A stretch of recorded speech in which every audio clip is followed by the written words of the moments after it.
안녕하십니까. 영성 강의에 오신 여러분을 환영합니다.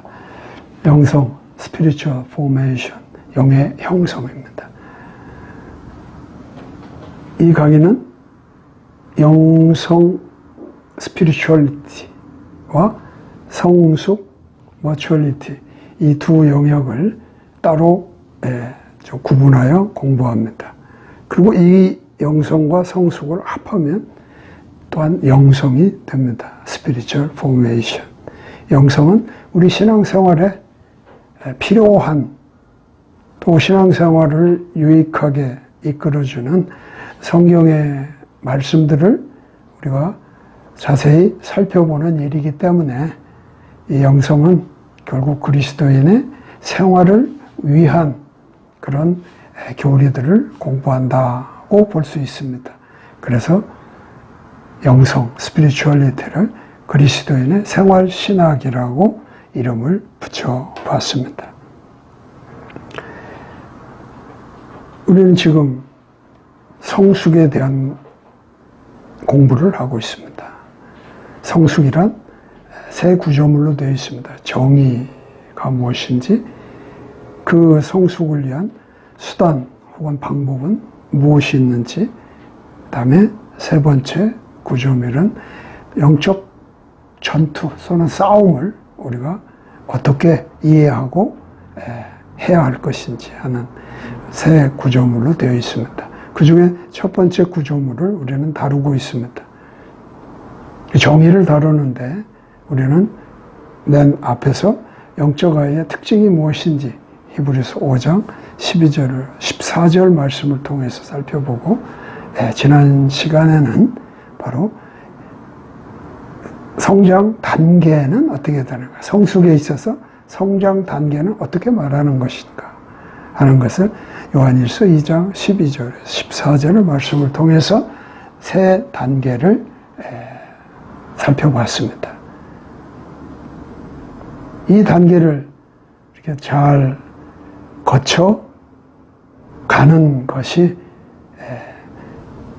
성장, 성숙하는데 아주 성경이 말하는 모범적인 그런 과정이다, 이렇게 말할 수 있습니다. 내가 지금 어디 단계에 있느냐, 현재로서는 중요하지 않습니다. 어느 단계에 있다는 것이 만약에 확인되거나 이해된다면 결국 성장, 성숙의 마지막 단계까지 가야 되고, 내가 마지막 단계, 즉 아버지더라 라고 호칭하면서 그 단계를 말할 때 내가 그 내용 안에 나의 신앙의 상태가 적합하게 들어있다면 그것을 keep going, 끝까지 유지하는 것이 중요할 것입니다. 그래서 오늘 이 정의의 세 번째 제목은 완전한 텔레이오스, 완전한이라고 하는 이 단어를 한번 생각해 보자는 것입니다. 성숙이라고 하는 이 용어가 성경에서는 그리 사용되고 있지 않습니다.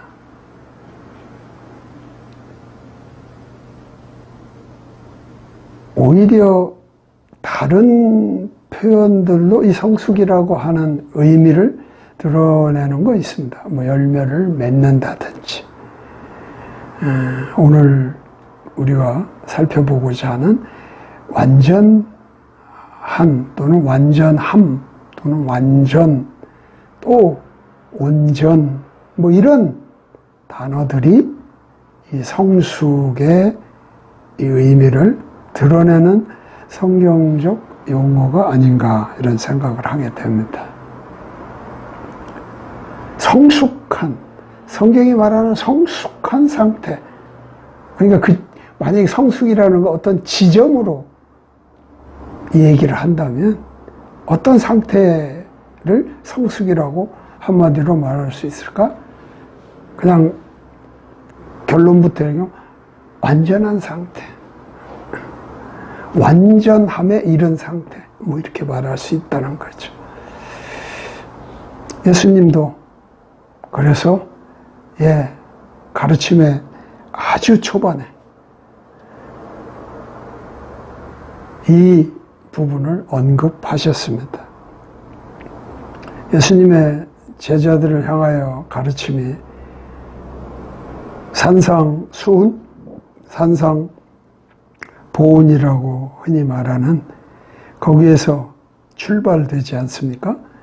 거기에 그 가르침들 안에 오늘 우리가 완전한이라고 하는 것을 생각하게 하는 예수님의 가르침이 있습니다. 마태복음 5장 43절로 48절의 말씀입니다. 그들이 말한 바 너는 네 이웃을 사랑하고 내 원수를 미워하라 한 것을 너희가 들었으나 나는 너희에게 이르노니 너희 원수들을 사랑하며 너희를 저주하는 자들을 축복하고 너희를 미워하는 자들에게 선을 행하며 악의를 품고 너희를 다루며 너희를 핍박하는 자들을 위해 기도하라. 그리하면 너희가 하늘에 계신 너희 아버지의 아이들이 되리니 그분께서는 자신의 해를 악한 자와 선한 자 위에 떠오르게 하시며 비를 의로운 자와 불의한 자 위에 내려주시느니라. 너희가 너희를 사랑하는 자들을 사랑하면 무슨 보상을 받겠느냐? 세리들도 바로 그 일을 하지 아니하느냐? 또 너희가 너희 형제에게만 무난하면 다른 사람들보다 더 많이 하는 것이 무엇이냐? 세리들도 그렇게 하지 아니하느냐? 그러므로 하늘에 계신 너희 아버지께서 완전하신 것 같이 너희도 완전하라. 이 말씀 가운데 맨 마지막 구절인 48절의 말씀이 다시 한번 우리를 감동시킵니다. 오늘 말씀을 공부하는 데 있어서 다시 한번 상기해야 될 말씀이다 생각합니다. 그러므로 하늘에 계신 너희 아버지께서 완전하신 것 같이 너희도 완전하라.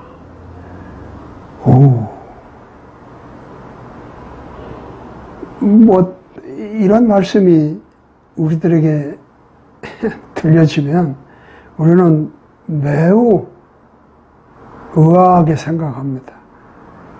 위축됩니다. 그렇죠? 하나님께서 완전하신 것처럼 너희도 완전하라. 아니, 어떻게 하나님의 그 완전하심을 우리가 따라갈 수 있을까? 어떻게 완전할 수 있을까? 아이, 난 못해. 이거는 그냥 우리에게 하시는 말씀이야. 꼭 우리가 해야 된다는 건 아닐 거야. 이런 말씀이 있지만 이 말씀은 우리에게 적용을 염두에 두는 것이 아닐 거야. 자꾸 피해갑니다. 그럴까요? 아니, 한정된 한 권의 책 안에 하나님께서 뭐 할 일 없어, 필요 없는 말씀을 기록하게 했을까요? 안 해도 되는 명령을 괜히 써놓으셨을까요? 저는 그렇지 않다고 생각합니다. 분명히 이것은 하나님이 말씀하신 겁니다. 예수님이 제자들이 반드시 알아야 되고 그렇게 해야 됨을 말씀하신 것입니다. 그래서 하나님께서 완전하신 것 같이 너희도 완전하라는 것은 우리가 반드시 기억하고 그렇게 살아가야 한다는 것을 다시 한번 새롭게 상기하기 바라면서 오늘 말씀을 이런 과정으로 살펴보도록 하겠습니다. 완전은 무엇인가? 또는 온전은 무엇인가? 서론적으로, 아니 미리 한번 우리가 정의를 해보고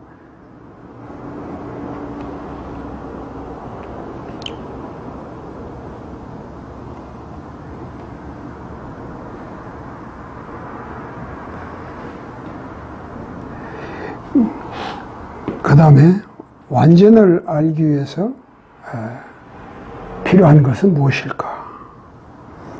그 완전에 관련돼서 세 가지의 시제가 구분되어 있음을 한번 살펴보고자 합니다. 다음에 우리가 살펴볼 것은 어떻게 완전을 성취할 수 있는가? 그래서 그 첫 번째로 완전은 무엇인가? 온전은 무엇인가?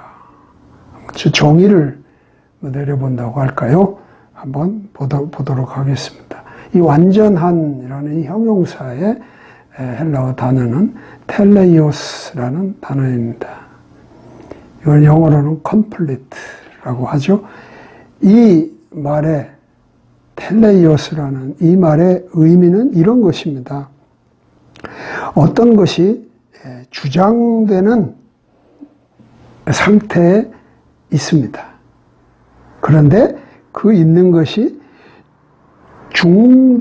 중단하려고 생각하는 그 지점. 이 주장하고 있는 게 뭐예요? 끝난 겁니다. 그래서 더 이상 주장할 필요가 없든지 주장하지 않는 그런 것을 생각하는 바로 그 지점이 완전이라고 하는 거죠. 그래서 완전은 끝마친다는 의미가 있습니다. 이게 더 이상은 손을 댈 필요가 없는 것을 말하는, 더 이상 생각하지 않는 것을 말하는 것입니다. 그 완전에 가서도 무엇인가 더 생각해야 되고 설명해야 되는 것들이 남아있다면 아직 완전에 이르지 못한 거죠.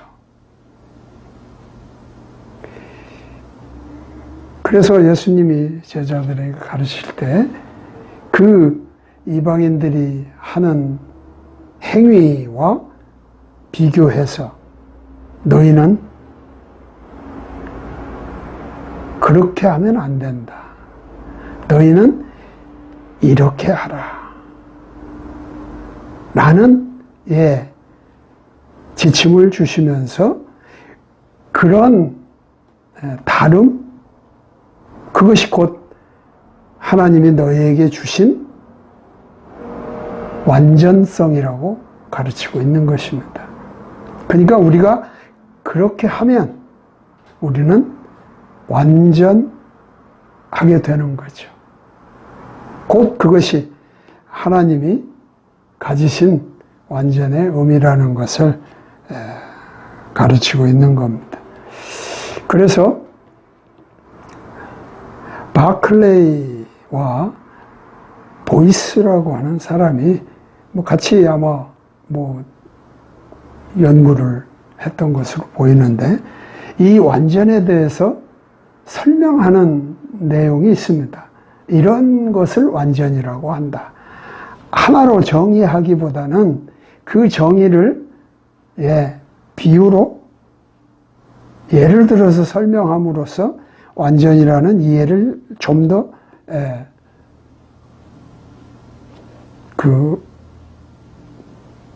더 쉽게 이해하도록 한 것이죠. 예를 들면 이런 겁니다. 하나님께 드리는 희생물, 즉 흠이 없는 것을 의미한다. 완전이란 그런 것이라는 거예요.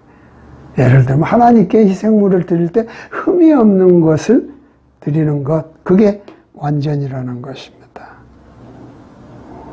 또 반쯤 자란 청년과 대조될 수 있는 완전한 사람의 상태. 그래서 청년들은 뭐라고 하는 거죠? 더 자라야 됩니다. 이게 아직 다 자란 것 같지만 더 자라야 할 것이 있으므로 멈출 수가 없는 거죠. 그것과 대조될 수 있는 다 자란 그것을 완전한 이라고 말한다는 겁니다. 또 이제 막 배우기를 시작한 상태와 대조될 수 있는 그 주제에 성숙한 이해의 상태를 완전함이라고 말한다는 거죠. 뭐 어떻게 보면 또 다른 말로 말한다면 이 완전이라는 것은 절대적인 의미를 가졌다기보다는 상대적인 의미를 가지고 있는 겁니다. 그렇죠. 이스라엘 백성이란 이방인에 비해서 완전한 자를 말합니다.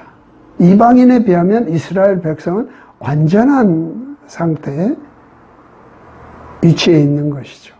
근데 이방인과 같은 행위를 하게 되면 그는 완전치 못한 거고, 미숙한 거고, 뭐 이렇게 말할 수 있는 것이지 않겠습니까? 그래서 예수님도 제자들에게 이방인같이 하지 말라는 거죠. 이스라엘 백성이 되도록 가르치는 뭐 그런 의미가 있습니다. 그럴 때 이스라엘 백성은 완전한 상태라고 말하는 겁니다. 또 이 바클레이와 보이스가 네 번째 예를 들어 설명한 거는 이런 겁니다. 배가 항해하기 위해서 건조된 상태 나 또는 전쟁을 나가기 위해서 조직된 군대 이런 것을 완전한 상태라고 말한다는 겁니다. 전혀 다른 국면이잖아요. 자, 뭐 갑자기 이런 비교가 생각이 듭니다. 만약 우리가 영성만, 스피리추얼리티만 가지고 있다면 이거 완전할까요? 완전하지 않죠.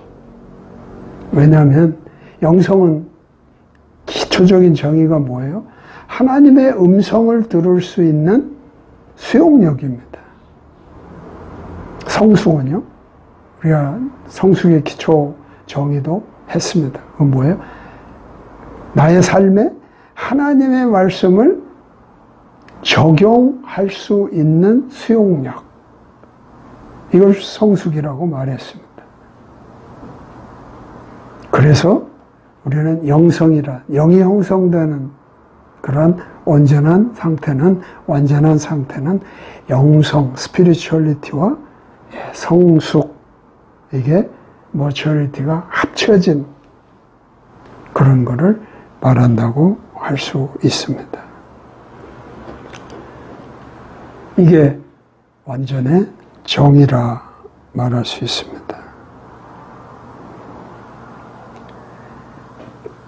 두 번째, 오늘 이 완전한 제목의 내용은 완전을 알기 위해서 필요한 것이 있는가?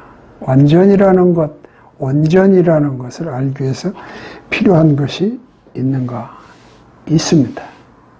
내가 온전이라는 것을 이해하기 위해서는, 알기 위해서는, 지금 예수님이 나에게 온전함을 말씀했는데, 그 온전함을 완전함을 내가 알기 위해서는 먼저 전제하는 이 선지식이 필요합니다. 그건 뭐냐면 하나님께서 사람에게 어떤 목적을 두셨는가를 이해할 필요가 있습니다.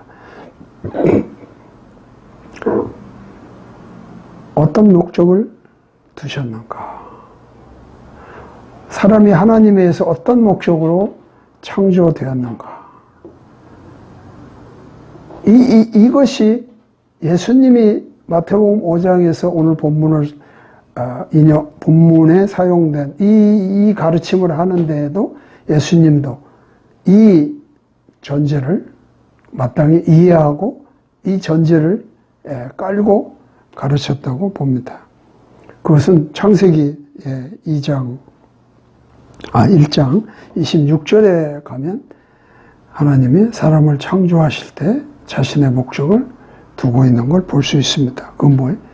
모든 하나님의 창조물들을 지배하도록, 다스리도록 사람을 창조하셨습니다.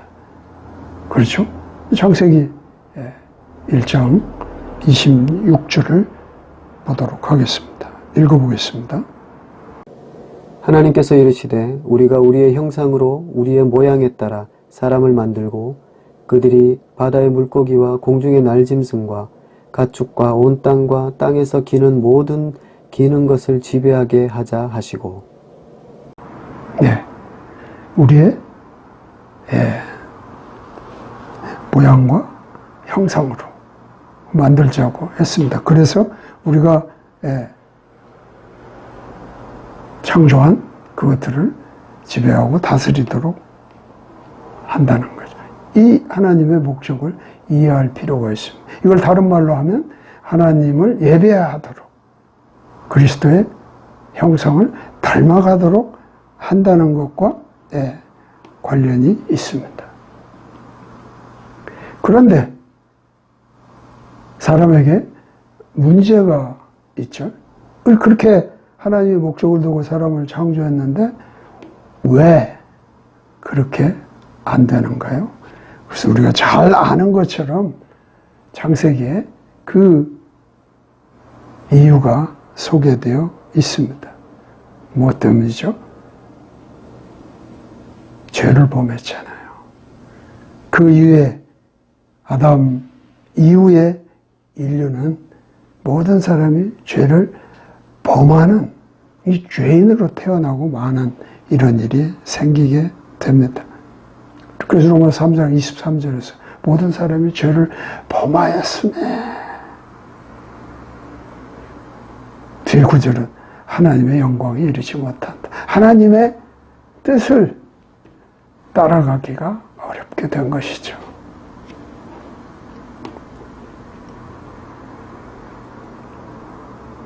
이것이 우리에게는 문제입니다. 죄를 지은 거예요. 범죄한 거예요. 그래서 그 지금 본 말씀이나 그런 질문들을 통해서 한번 생각을 해보면 죄란 바로 관역을 빗나가는 것입니다. 하나님의 그 목적에 부합하지 못한 상태에 놓인 것을 말하고 있습니다. 그래서 아까 인용한 로마서 3장 23절에도 하나님의 영광에 이르지 못했다는 건 뭐야? 그 하나님이 정해놓은 관역에 맞추지 못하고 다 빗나간 상태, 그걸 죄라고 말하고 있습니다. 하말티아라는 말은 그런 말입니다. 그렇다면 해결책이 있습니까? 해결책은 무엇일까요? 해결책이 있습니다. 그것은 바로 내가, 즉 인간이 해결책을 고안해낸 것이 아니라 하나님께서 그 인간에게 그 해결책을 알도록, 해결책을 따르도록 또한 제시해 놓으셨다는 것입니다. 하나님이 내 길을 완전하게 하신다는 겁니다. 그래서 완전하게, 오늘 말씀에 보면 하나님께서 완전한, 하나님이 내가 그 길을 따르도록 완전한 길을 만들어 놓으셨으니 내가 완전해야 된다. 그 길을 따라와야 된다는 겁니다. 그게 나에게는 완전함이라는 겁니다.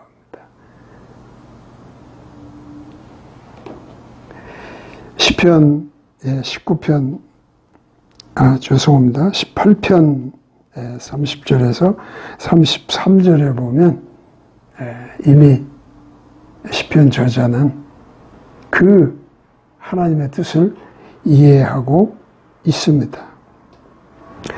그래서 하나님이 그렇게 만드셨기 때문에, 그렇게 해두셨기 때문에 그렇게 하라고 명령하실 수 있는 거예요. 하나님이 아까 그런 얘기 했잖아요. 하나님께서 완전하신 것 같이 너희도 완전하라. 어떻게? 그건 말도 안 돼. 어떻게 우리가 하나님의 완전하심을 따라갈 수 있단 말이야. 이런 변명 내지는 꼬리 내리는 이런 아주 나약한 이런 모습은 주님이 모르실까요? 우리 인간을 몰라서 그냥 강한 압박을 주기 위해서 던져놓으신 말씀인가요? 아닙니다. 지금 우리가 보는 것처럼 하나님이 내 길을 완전하게 하신다는 거예요. 완전하게 되도록 만들어 놓으셨다는 거예요. 거기에 내가 참여하는 것, 그것을 따라가는 것, 그게 나에게 완전인 거예요.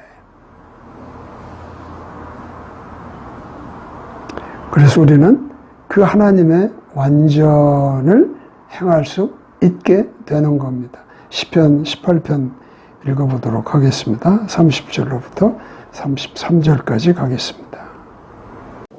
하나님으로 말하건대 그분의 길은 완전하고 주의 말씀은 정죄되었나니 그분은 자신을 신뢰하는 모든 자에게 방패가 되시는도다. 주 외에 누가 하나님이리요? 우리 하나님 외에 누가 반석이리요? 이 하나님은 곧 능력으로 내게 띠를 두르시며 내 길을 완전하게 하시는 이시로다. 그분께서 내 발을 암사슴에 발같게 하시고 나를 나의 높은 곳들에 세우시며. 이어서 완전 또는 온전에 대한 세 가지 시제의 구분이 있습니다. 나와 관련해서 또는 구원과 관련해서 죄는 또한 세 가지의 의미가 있습니다. 그것과 연관되어 있습니다. 그래서 이 죄와 관련해서 세 가지의 의미가 있는 것과 완전에 대한 우리가 이해를 하면서 세 가지의 그 시제를 또 함께 생각하면서 성경은 내가 완전하다고 말할 때 또한 그 완전의 상태들을 점검할 수 있게 하고 있습니다. 그 첫 번째 시제는 과거 시제입니다. 과거 시제. 히브리서 10장 14절에 이렇게 말씀하고 있습니다. 그분께서는 거룩히 구별된 자들을 단 한 번 헌물로 드림으로 영원토록 완전하게 하셨다. 그러니까 거룩한 자들을 한 번 헌물로 드림으로, 단 한 번 드림으로 영원히 완전케 하셨다. 이 말은 뭐냐면 바로 죄의 그렇죠. 형벌에서 멀어지게 되었다는 겁니다. 이제 내가 완전하게 되기 위해서 내가 죄와 관련돼서 이 일이 잘 안 되는데 내가 죄인이기 때문에, 그러나 구원받은 자로서 이 죄에 대해서 어떻게 내가 이해를 해야만 나의 완전이라는 것이 바르게 이해될 수 있냐면, 나는 죄의 형벌, 즉 페널티, 죄의 페널티로부터는 멀어져 있는 겁니다. 이미 성경은 나를 완전하게 하기 위해서 죄의 형벌에서 멀게 하셨다, 이겁니다. 이거를 구원과 관련해서 말한다면 칭의적인 관점을 주신 겁니다. 나는 칭의의 구원이 이루어졌다, 이렇게 보는 것과 연관되어 있습니다. 완전에 있어서 과거 시제는 죄의 형벌에서 멀어지게 됐다. 죄의 형벌은 받지 않는다, 그런 이야기입니다. 이거 과거 상태입니다. 두 번째 관련된 시제는 현재 시제입니다.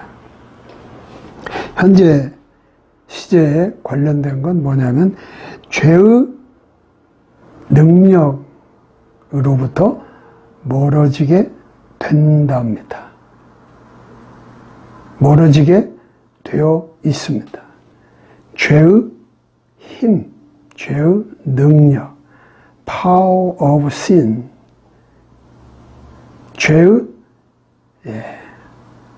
죄가 나를 지배하지 못하는 거예요.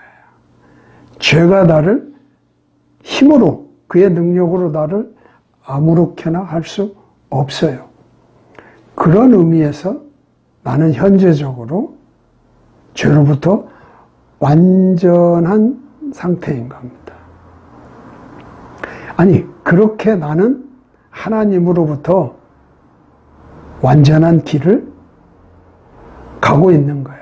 하나님이 나에게 그 완전한 길을 지금 현재적으로 주는 것은 죄의 힘, 능력으로부터 멀어져 있는 것입니다.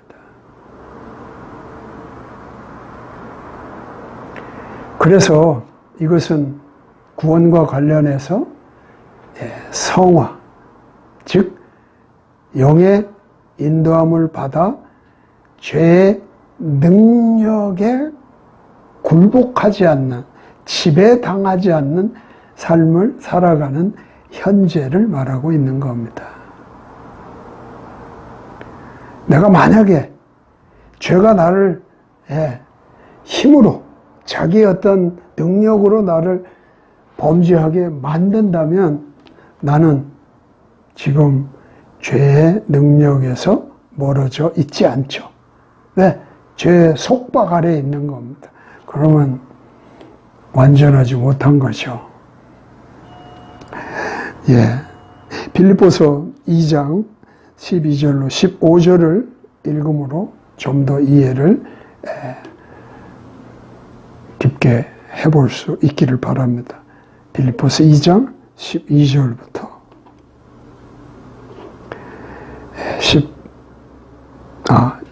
12절, 15절.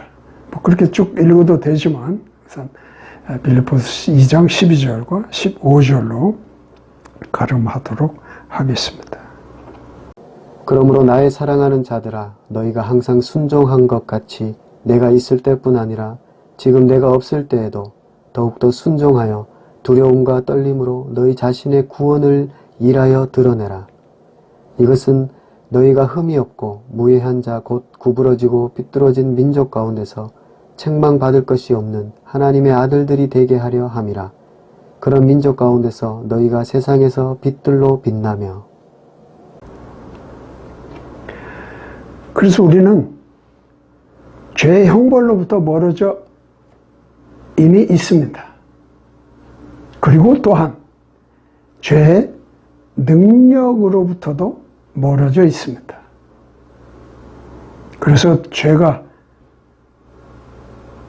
나를 힘으로 굴복시키지 못합니다. 그런 상태가 나로서는 완전한 것이고요. 세 번째 시제는 미래의 시제입니다. 미래의 시제란 이런 것이요. 죄의 나타남 혹은 죄의 직면, 또 다른 말로 하면 죄의 영향력으로부터 멀어지게 되는 것입니다. 아직 이루어지지 못할 수 있습니다. 그러나 그렇게 되는 지점으로 내가 가고 있다. 완전해지는 겁니다. 이거는 대단한 일이죠. 죄의 직면에서 멀어져 있어요. 죄를 만나지 않는 거예요. 죄가 영향을 끼칠 수가 없어요. 이런 상태.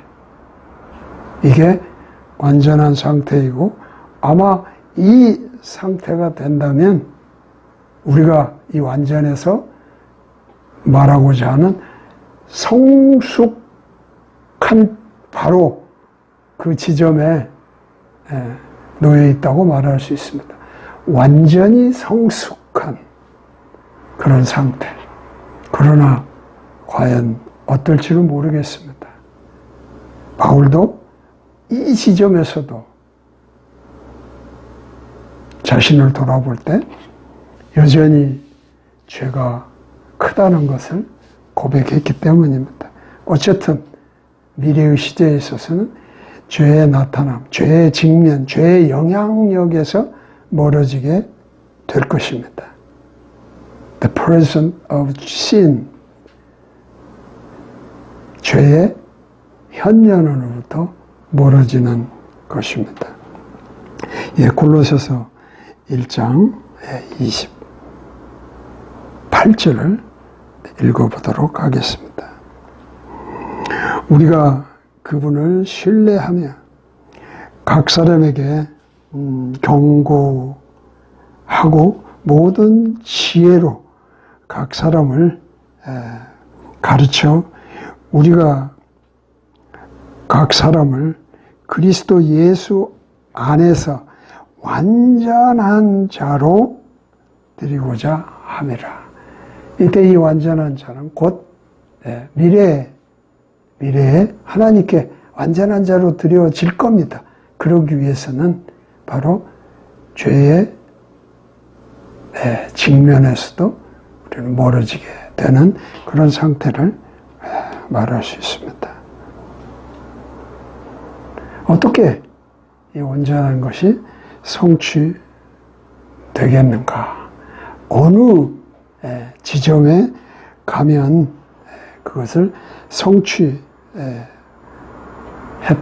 말할 수 있는가? 바로 그것은 내가 하나님의 아들이기 때문에 드러나게 되는 것입니다. 하나님의 아들이기 때문에 결국은 그 완전함은 성취될 겁니다. 왜? 하나님의 아들이 그 하나님 나라로 상속을 받아야 하기 때문에 하나님의 아들은 결국 그것이 성취되는데 어떤 모습으로 또는 상태를 성경은 의미하고 있는가 하는 것을 볼 필요가 있습니다. 곧 그것이 요한일서 3장 2절 3절 말씀의 모습이라고 생각을 합니다. 요한일서 3장 2절 3절에는 이런 말씀이 기록되어 있습니다. 사랑하는 자들아, 이제 우리는 하나님의 아들들이니라. 우리가 앞으로 어떻게 될지는 아직 나타나 아니하였으되 그분께서 나타나시면 우리가 그분과 같게 될 줄 아노니 이는 우리가 그분께서 계신 그대로 볼 것이기 때문이라. 그분 안에서 이 소망을 가진 자마다 그분께서 순결하신 것 같이 자기를 순결하게 하느니라. 우리가 완전함으로 이르는 그 순간을 성경이 이렇게 묘사한다는 거예요. 우리가 그분과 얼굴과 얼굴을 마주 대한다는 거예요. 언젠가 그날이 우리에게 온다는 겁니다. 이게 완전함의 끝 지점이죠. 그때까지 성숙이란 계속 이어져 가야 되는 겁니다. 성숙은 멈출 수 없는 겁니다. 완전이란 멈추는, 이게 성장하는 것을 더 이상 주장하지 않는다는 생각, 더 이상 자랄 것이 없는 상태, 더 이상 자람이 필요치 않은 어떤 그런 상태에 도달되어야만이 우리는 그것을 성숙이라고 말하고, 하나님께서 완전하신 것처럼 내가 완전하게 되었다고 말하는 것입니다. 그래서 요한은 자기의 서신서에 그렇게 말하는 겁니다. 그때를 바라보며 지금 나는 거룩함에, 순결함에 힘써 나가야 한다고 말하고 있습니다.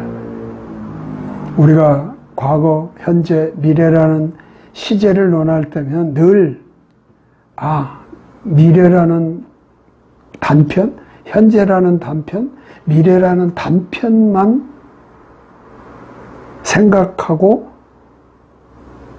그것을 내가 좋고 나쁘고 이렇게 논하기도 합니다마는, 그러나 현재, 미래, 과거, 현재, 미래, 이 시제의 흐름이란 다 연속선상에 있습니다. 다 연결고리로 이어져 있습니다. 미래의 온전함을 내가 성취하기 위해서, 그래서 성숙한 그 끝지점까지 내가 나가기 위해서는 나는 현재 어떤 상태로 살아야 하는가 분명히 가르치고 있습니다. 주님과 언젠가 얼굴과 얼굴을 마주대어 만나게 될 겁니다. 그러기 위해서 지금